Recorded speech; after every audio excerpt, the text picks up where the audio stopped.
Okay, Genesis chapter 13.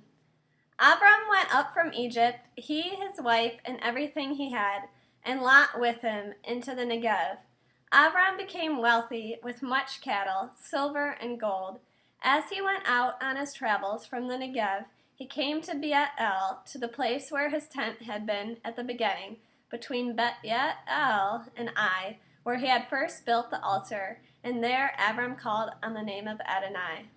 Lot, who was traveling with Abram, also had flocks, herds, and tents.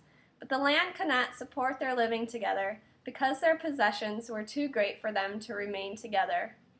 Moreover, quarreling arose between Abram's and Lot's herdsmen. The Canaanite and the Perizzite were then living in the land. Abram said to Lot, "Please, let's not have quarreling between me and you, or between my herdsmen and yours, since we're kinsmen. Isn't the whole land there in front of you? Please separate yourself from me. If you go to the left, I will go to the right. If you go to the right, I will go to the left." Lot looked up and saw that the whole plain of the Yarden was well watered everywhere, before Adonai destroyed Sodom and Gomorrah, like the garden of Adonai, like the land of Egypt in the direction of Zoar.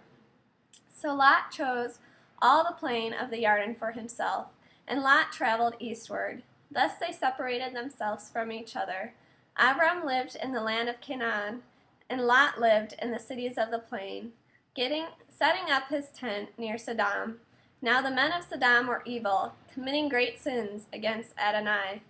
Adonai said to Abram, after Lot had moved away from him, "Look all around you from where you are, to the north, the south, the east, and the west. All the land you see I will give to you and your descendants forever, and I will make your descendants as numerous as the specks of dust on the earth, so that if a person can count the specks of dust on the earth, then your descendants can be counted.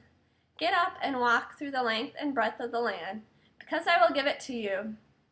Abram moved his tent and came to live by the oaks of Mamre, which are in Hebron.